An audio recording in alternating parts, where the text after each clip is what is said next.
Y tenemos el placer de continuar junto a Gregorio Robles, que es catedrático de la Universidad de Rey Juan Carlos.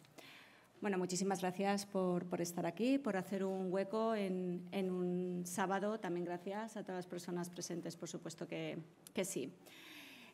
Voy a comentar, aparte de que sea Gregorio catedrático, pues la capacidad que tiene de ilusionarse con lo que está realizando, con lo que nos va a presentar aquí, con este aprendizaje a través del modelado enfocado al pensamiento computacional.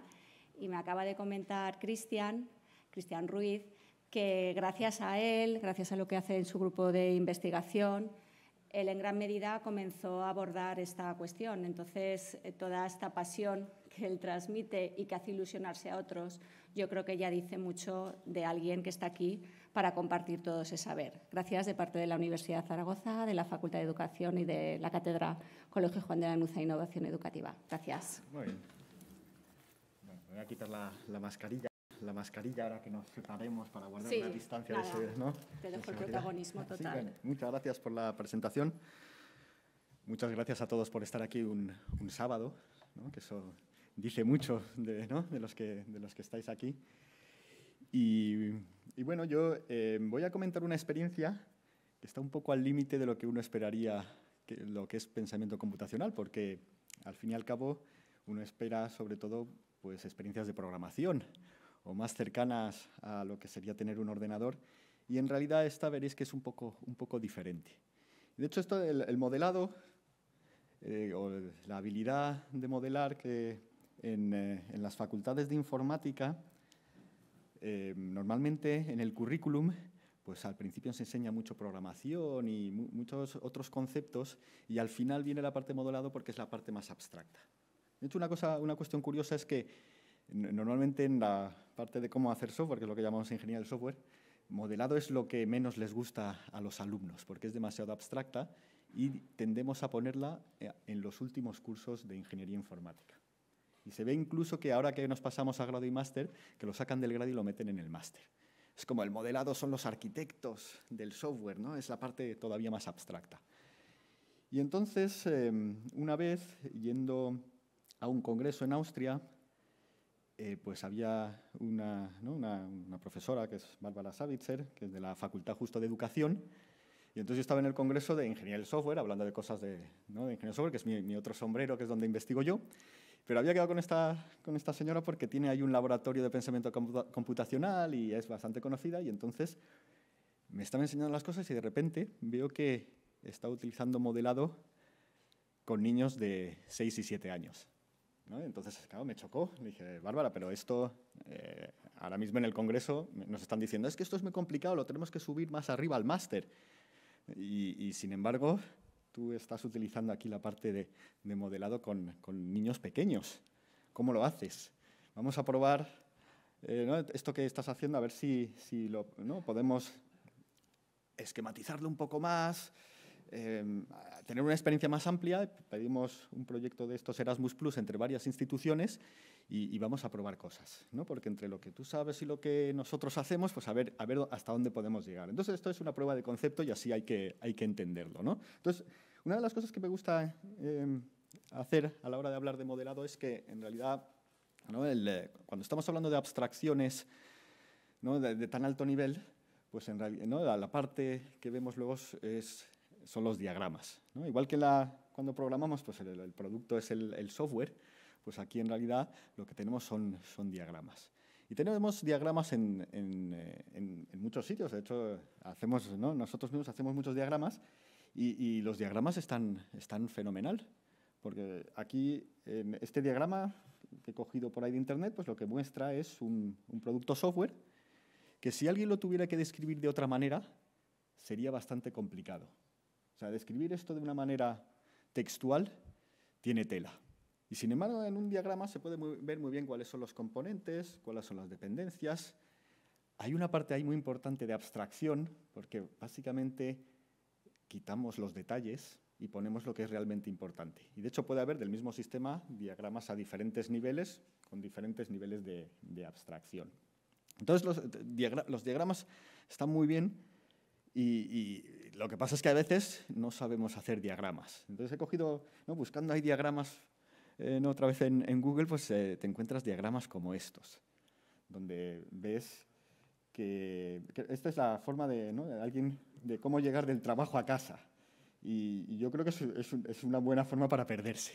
Este diagrama pues no está bien. Ha intentado abstraer, ¿no? De hecho, las carreteras y tal. Bueno, pues aquí lo que quiero mostrar es que, bueno, pues incluso esa parte donde abstraemos, que es una parte muy humana, y entraré luego un poco más en detalle en lo que quiero decir con humano, bueno, pues hacer diagramas no es fácil. Abstraer no es fácil y en realidad no lo vemos en casi ningún sitio de manera formal, ¿no? Y de hecho hay en otros sitios donde hay diagramas y estamos muy, ¿no? y señales y estamos muy acostumbrados a ellos. De hecho, ¿no? Si alguna vez habéis cogido un coche por ahí en un país anglosajón, tienen la manía de poner estos carteles con mucho texto. Y tú vas ahí a tus millas por hora y ves un cartel así, ¿y qué pasa? Bueno, antes que te lo saltas. Algo ahí espero que no sea muy importante, porque yo no llego, ¿no? Y entonces, de hecho, pasa más en Estados Unidos que en Inglaterra, ¿no? Porque quizás porque tienen más europeos más cerca, pero tú vas allí y dices, ¿qué ha pasado? Seguro que era algo importantísimo y ahora yo estoy aquí, todo el mundo lo sabe, ¿no? De hecho, esto se resume en esta señal aquí, que te viene a decir, oye, mira, no sé, aquí son 8, allí te venía a decir 22 millas, ¿no?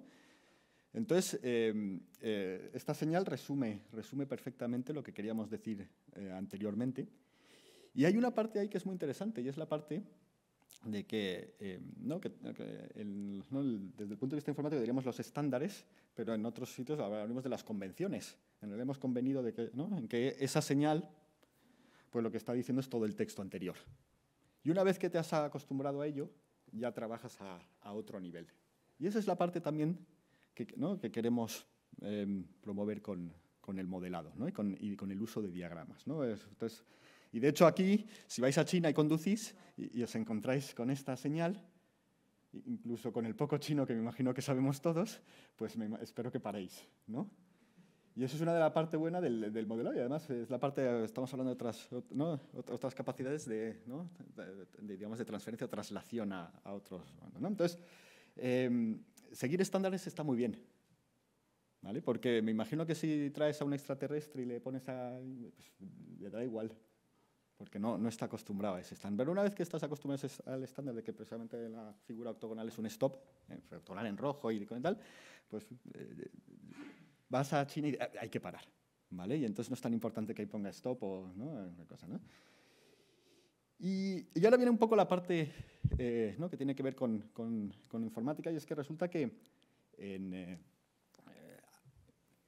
como en informática muchas veces tenemos sistemas complejos, sistemas abstractos, pues ya desde los inicios pues los diagramas tuvieron mucho éxito. Lo que pasa es que cada uno hacía diagramas a su manera, y entonces perdíamos esa parte que hemos visto con las señales, ¿no? Porque tenías que aprender el lenguaje en el que habían hecho los diagramas y luego tenías que ver qué ponía en el diagrama en sí. Y entonces, como en los años 90 se juntaron varios de los gurús de los diagramas, y lo que hicieron es decir, bueno, vamos a ver qué diagramas tenemos y qué diagramas necesitamos, y vamos a intentar tener un lenguaje unificado para modelar, de manera que no tengas que volver a aprender con cada diagrama nuevo que tenemos.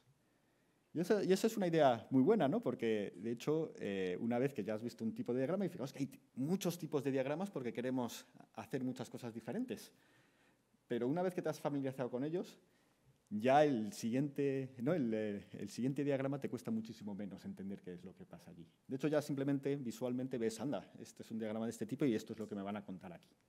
Y entonces eso es una gran ventaja adicional a las que hemos ido hablando hasta ahora, ¿no? Entonces, vemos que aquí los diagramas están bien, ¿no? Fijaos que aquí resumo todo lo que he intentado motivar hasta ahora de los diagramas. Ayudan a abstraer, ¿vale? Ayudan a comunicar. Estamos viendo que quitamos la verbosidad y redundancia del formato texto y lo tenemos en un diagrama, y entonces comunican bastante mejor.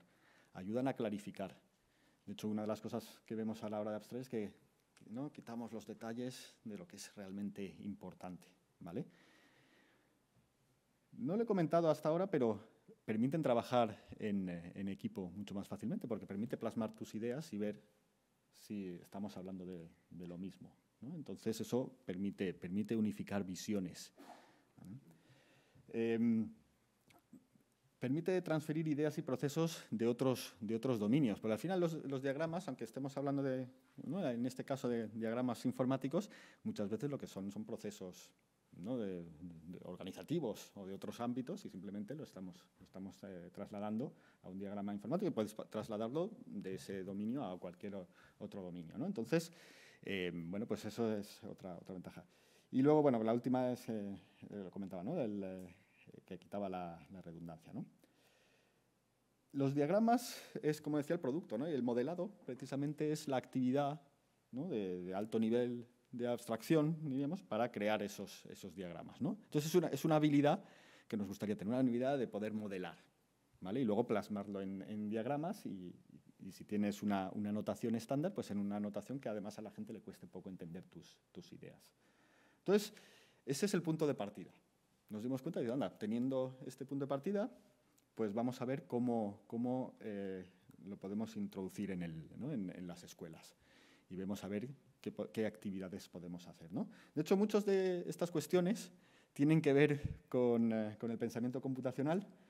Para alguna de las definiciones que existan de pensamiento computacional, que ya hemos visto que existen muchas, pero en grandes medidas siempre hablábamos de composición, abstracción, reconocimiento de patrones, algoritmos, y muchos de los diagramas en realidad, ¿no? Porque como hay una familia muy grande de diagramas, pero los diagramas lo que están haciendo es esto, ¿no? Estás tratando esas habilidades aunque no programes y aunque no haya un ordenador cerca, porque es una cosa de papel y lápiz, ¿no? Que es una cuestión interesante, y por eso decía que estamos ahí como al límite de lo que a veces esperan que hablemos cuando hablamos de pensamiento computacional. Entonces, esto no deja de ser algo que quizás luego habrá que discutir sobre las definiciones de pensamiento computacional, pero estamos hablando de esas habilidades, ¿vale? Sin lugar a dudas, yo creo que estamos hablando ahí de cosas de pensamiento computacional. Entonces, pedimos un Erasmus Plus, que estaba pues, ¿no? de la Universidad Austríaca,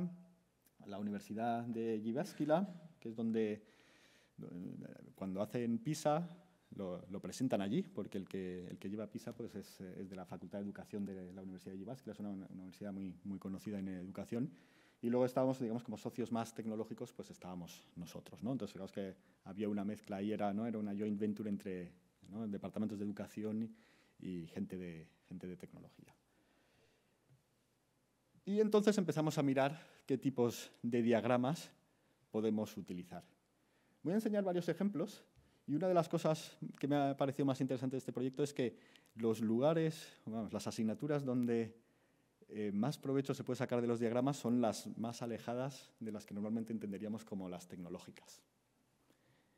Y eso a mí me parece muy relevante, ¿no? Porque básicamente lo que vemos es que muchas de estas, ¿no? esta habilidad pues sirve mucho en sitios donde normalmente no esperamos encontrar pensamiento computacional o vemos que es más difícil. Entonces, por ejemplo, aquí vemos una historia donde lo que hemos hecho es, bueno, pues como veis aquí, ¿no? es un tipo de estos diagramas de UML donde contamos una historia y vemos quiénes son las figuras más importantes, ¿vale? Entonces, cuando empezamos a ver estos diagramas, es evidente, ¿no? A uno ya ¿no? se pierde esa aurea de decir, es que esto era complicadísimo, lo tienen que hacer estudiantes de máster, de ingeniería informática, súper especialistas. Esto lo puede entender cualquier niño. Y además, te muestra claramente de qué va la historia, ¿no? Y es un ejemplo de los diagramas que podemos hacer con niños una vez que, ¿no? digamos, le puedes presentar el texto y dices, hazme un diagrama de ver cómo es la historia. Y además, si me lo haces de una manera estandarizada con el lenguaje modelado, pues eso te va a servir para otras asignaturas para comunicarte más fácilmente y no tener que reaprender. Gramática inglesa. Entonces, aquí todos estos de los, ¿no? de los adjetivos, ¿no? y cómo, ¿no? el superlativo de los adjetivos, ¿no? Entonces, si empiezan, ¿no? si tienen una sola sílaba, si terminan por i, si no sé qué, ¿no? Hay una serie de reglas, y de hecho las hemos visto, ¿no? de alguna u otra manera, las vemos en los libros de texto, pero aquí la parte interesante es que al hacerlo de manera estándar, pues fijaos que si yo aprendo ¿no? el diagrama UML en una asignatura, me sirve para cualquier otra asignatura y lo veo muy rápidamente. Anda, este es el proceso. Estamos viendo aquí un diagrama que te muestra el proceso para gramática en inglés. Más complicadas. Fijaos, esto es cómo se hacen las leyes en el Reino Unido. Está aquí Miles, que nos sabrá decir que no, pero tiene la cámara alta, la cámara baja, para arriba, para abajo, no sé cuántos tal, ¿no? Entonces, esto está sacado del libro de historia, porque hay varios momentos en la historia donde tienen problemas entre la cámara baja y la cámara alta, y entonces es difícil entenderlo. Eso lo plasma también el diagrama. Dice, ¿no? Cualquiera que vea el diagrama dice, esto no es fácil, ¿vale? Y coger el texto que te explica esto, que es un folio en DIN A4, y el diagrama, al final ves que, claro, aquí lo que hemos hecho es sacar las partes que son importantes y relevantes, y esto es relativamente más fácil de entender que lo otro, dentro de lo complejo que es, ¿vale? Y estamos hablando de una cuestión ahora, los ejemplos que he puesto por ahora, pues son de literatura, lengua e historia, ¿vale? ¿Y qué tenemos por aquí? Más de historia. Ahora aquí no me recuerdo, esto es... Este ejemplo de diagrama, que es otro también de historia, es de la Revolución Francesa y de la situación social en la Revolución Francesa y las causas que dieron lugar a la Revolución Francesa. Entonces, uno de los objetivos del proyecto era precisamente ver, ¿podemos utilizar diagramas, ¿no? Estandarizados en colegios, en cualquier asignatura? Entonces, sí, no solo en las STEM, sino que más allá, ¿vale? Y luego además, pues por ejemplo, para emergencias, pues podemos crear aquí un diagrama de qué es lo que hay que hacer cuando hay una emergencia. Y bueno, pues volvemos a la parte esa de que una vez que entendemos cómo es el lenguaje este unificado, pues es muy fácil de entender. Nos tenemos que centrar en la información específica, ¿no? Entonces, no solo es por digamos, la parte educativa de las asignaturas, digamos, también para la vida real, cuando ves esto y dices, pues queda muchísimo más claro qué es lo que puede pasar. Bien, entonces, bueno, simplemente por si alguien quiere ver porque este proyecto ya ha terminado, los resultados del proyecto pues muestra un marco pedagógico que hizo la gente de educación. Hay unas guías para profesores de cómo hacer y de cómo proceder con cada uno de los diagramas. Hay un repositorio de diagramas para ver ejemplos. Hay también algunas actividades, ¿no? En fichas de cómo utilizarlo, ¿no? Y luego, bueno, pues hay algunas herramientas que te ayudan a crear los tipos de diagramas. Porque lo siguiente que voy a presentar en la segunda parte es, una vez que hicimos todo esto, pues fuimos al aula y lo probamos, ¿vale? Lo intentamos probar de una manera más o menos experimental, o sea, esto es un cuasi experimento, porque entre otras cosas, pues, eso de decir fuimos al aula, pues es un poco metafórico, porque nos tocó la pandemia y ya conocéis todos lo que ha pasado, entonces todo online, y entonces no pudimos ir al aula y bueno, pues lo que hicimos es crear una serie de vídeos donde básicamente explicábamos esto que os he explicado yo, entrando un poco más en detalle en los tipos de diagramas que son interesantes, ¿no? De todos esos que habéis visto, pues en realidad nos hemos centrado en 3 tipos de diagramas. Y entonces contactamos con profesores para ver si se apuntaban, ¿no? Era una actividad pues optativa para los profesores, donde se apuntaban, y entonces les dábamos las guías y los vídeos para que mostraran a sus alumnos. Y entonces, hicimos unas cuantas sesiones con los profesores explicándoselo, y los profesores tenían materiales para explicárselo a sus alumnos, ¿no? Todo esto online, ¿no? Que también hay que entenderlo en su contexto, ¿no? Entonces se trabajó dentro de cada una de las actividades, pues trabajaron la parte de los modelos, y les hicimos, antes de que empezaran, les hicimos un pretest sobre cuestiones relacionadas con modelado, y luego pues al final hicimos un post-test, ¿no? Y entonces es un poco lo que voy a mostrar aquí, ¿no? Aquí, veis un poco los materiales educativos que básicamente pues, se componen de vídeos, y pues veis ¿no? que había 6 sesiones. Veis que son vídeos cortos porque están pensados para mostrarse en en alumnos que ahora veréis el rango de edades, pero no pueden ser vídeos muy largos porque si no les perdemos, ¿no? Son vídeos muy directos para ellos. Y bueno, tuvimos profesores, como veis, de diferentes regiones, ¿no? Participando y también, ¿no? Diferentes regiones, diferentes rangos de edad. Y bueno, pues básicamente los centramos todos, ¿no? Los tipos de diagramas los centramos en la película esta de Los Increíbles, una película de Pixar, no sé si conocéis. Entonces, pues los ejemplos que poníamos eran sobre esto, ¿no? Entonces, por ejemplo, les poníamos, oye, aquí esto es un diagrama de clases donde tenemos las características y luego las acciones que pueden hacer, ¿no? Y entonces, bueno, pues mostramos aquí, pues, ¿no? Con los 3 hijos que tienen Violeta, Dash y Jack, ¿no? Pues sus características y luego qué es lo que pueden hacer, ¿no? De una manera para que los niños lo fueran entendiendo, ¿no? Y luego, pues, otro tipo de diagrama es el diagrama de actividad, donde se ve, pues, las actividades, los pasos que hay que dar uno detrás de otro. Pues aquí, bueno, pues no recuerdo ahora mismo qué actividad es la que hace aquí. Se cuelga en nave, se esconde en la parte superior, llega a la entrada, no, pues vuelve tal. Entonces, bueno, simplemente unos pasos que tiene que hacer, probablemente sacado de la película, de una escena de la película, donde lo hemos explicado en la actividad. Y una de las cosas aquí interesantes es, claro, los profesores, y eso voy a incidir luego un poco más en ello. Una de las cosas que nos ha llamado la atención, bueno, yo tengo experiencia previa en pensamiento computacional, en la parte de programación, de llevar al aula Scratch y evaluar Scratch y tal. Y aquí no hay ordenadores de por medio. Y una cosa que vimos y que nos llamó mucho la atención es que los profesores se sentían muy a gusto con esta parte del modelado. Estaban encantados. De hecho, nos llamaba mucho la atención porque, claro, nosotros, para la gente que viene del área informática, siempre la parte de modelado es la parte aburrida. Lo divertido es programar, es lo que te da así dopamina a tope y tal. Esto ha funcionado y te sientes fenomenal. Eso de modelar, nuestros alumnos lo hacen cuando tienen que entregar el trabajo fin de grado para mostrárselo al profe y cumplir. Y que quede como esto, ¿no? He hecho un trabajo ¿no? Y quedó bien. Y sin embargo, los profesores era al revés. Luego, hablando con ellos y debatiéndolo mucho, la razón que damos es que, claro, fijaos que estamos hablando aquí de niveles de abstracción sobre temario que ellos conocen. Entonces ellos se sentían como jugando en casa. Mientras que cuando traes programación y la introduces en historia, ellos se sienten como si estaban jugando fuera de casa. Aquí controlan todo el escenario, ¿no? Saben de todos los conceptos. Y bueno, quizás no conozcan todos, ¿no? El modelo, el lenguaje de modelado, pero eso es menos importante.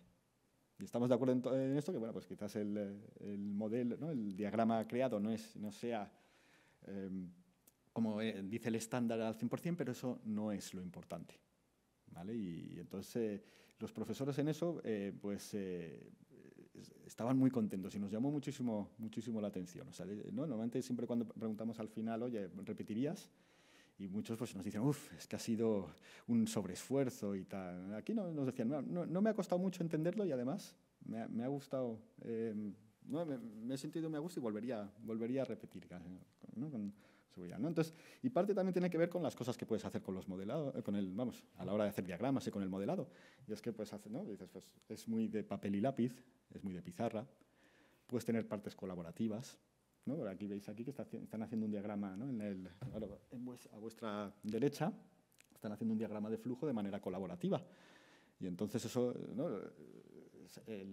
Se puede hacer muy fácilmente en grupo y se puede discutir muy fácilmente en grupo y no hay que pegarse, digamos, con la tecnología. Los americanos dirían que es low floor, ¿no? O sea, no tienes que saber mucho para hacerlo, no tienes que meterte en tecnología, ¿no? Entonces, evidentemente, bueno, aquí veis que con los mayores, ¿no? Porque hicimos experiencia también con algunos alumnos mayores, pues eso sí, lo tenían en el laboratorio, utilizaban herramientas propias para hacer los diagramas, entonces ahí sí se metía más. Bueno, y al final les dábamos diplomas a los niños. Bueno, esto es una parte, ¿no? Siempre motivacional. Bueno, ¿dónde lo probamos? Pues básicamente, ¿no? Como veis aquí, pues todo esto es en primaria, ¿no? ¿no? Cuarto, quinto, sexto es lo mayor, pues luego hay, fijaos que hay secundaria, ¿no? Ese de 10th grade, que son los mayores que habéis visto en el último, pues son los de secundaria. Pero empezando desde segundo de primaria para arriba, y principalmente quinto y sexto de primaria, ¿no?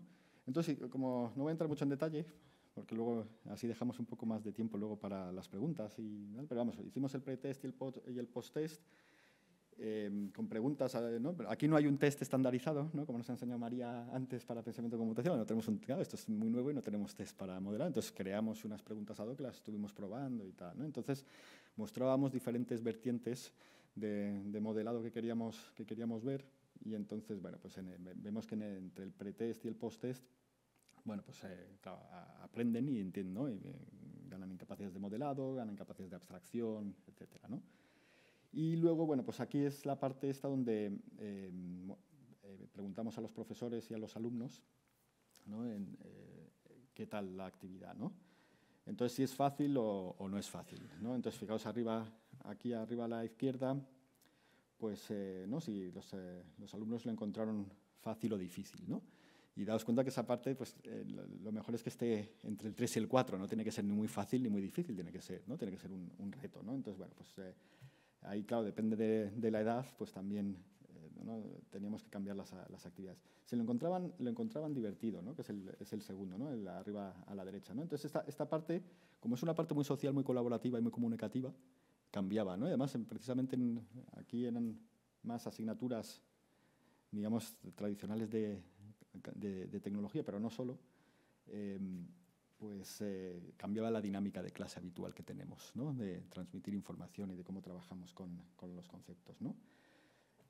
La parte de motivación, ¿vale? Y si piensan que han desarrollado las habilidades de modelado, ¿no? Que hay, pues la mayoría son 4 y 5 que han trabajado en ello, ¿no? Y esta es la parte que comentaba de los profesores, donde, ¿no? Si volverías a hacer otra vez modelado, entonces la mayoría nos decía que sí, otros nos decían que quizás, ¿no? Que, como digo siempre en esto, ¿no? hay como diríamos, a veces, pues, los profesores pues son más cautos, ¿no? Es evidente, ¿no? Entonces, bueno, pues aquí estaban muchos de ellos, pues estaban entusiasmados y tal, ¿no? Entonces, bueno,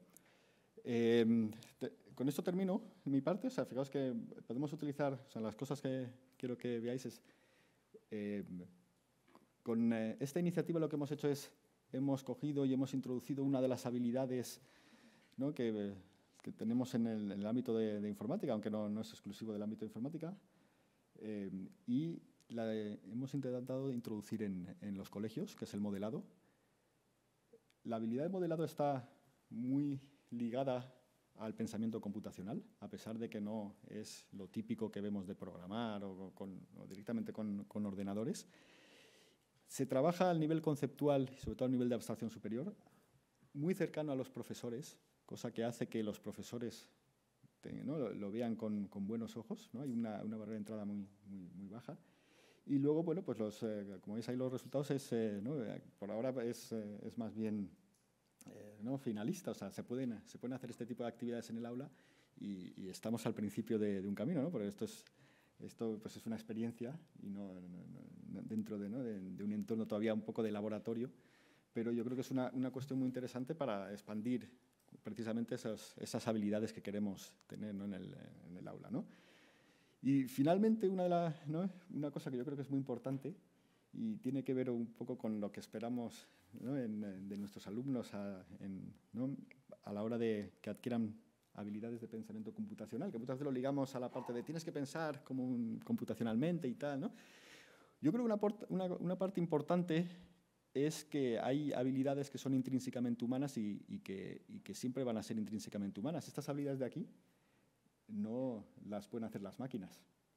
No hay inteligencia artificial que pueda discernir entre esos niveles de abstracción. Esas son las habilidades que deberíamos entrenar en nuestros alumnos. ¿Vale? Quizás en el futuro, uno no sabe en el futuro qué va a pasar, pero esto que estamos hablando es muy difícil que lo haga cualquier algoritmo y cualquier inteligencia artificial. ¿Vale? Entonces, por eso, una de las razones que siempre seguiríamos en este proyecto es que en otras cuestiones, pues quizás haya máquinas que algún día programen. ¿vale? Porque consigamos enseñarlas esto. Pero esto que estamos viendo aquí es una cuestión que está mucho más cerca de lo que es, ¿no?, la parte humana, y es una de las cuestiones que deberíamos desarrollar en nuestros alumnos, ¿no? Y solo por eso yo creo que esta parte de modelado es muy interesante a tener en cuenta, ¿no? A futuro ya sé que está en pañales y ya habéis visto que todo esto que he mostrado pues es incipiente. Pero me gustaría que pensarais y que reflexionéis un poco eso, porque precisamente estas son las habilidades que los humanos hoy y dentro de 50 años van a seguir utilizando, da igual cómo evolucione la tecnología, ¿no? Entonces deberíamos apuntalarlas y desarrollarlas convenientemente. Y nada más, muchas gracias por vuestra atención y estoy abierto a comentarios, preguntas, dudas, lo que queráis.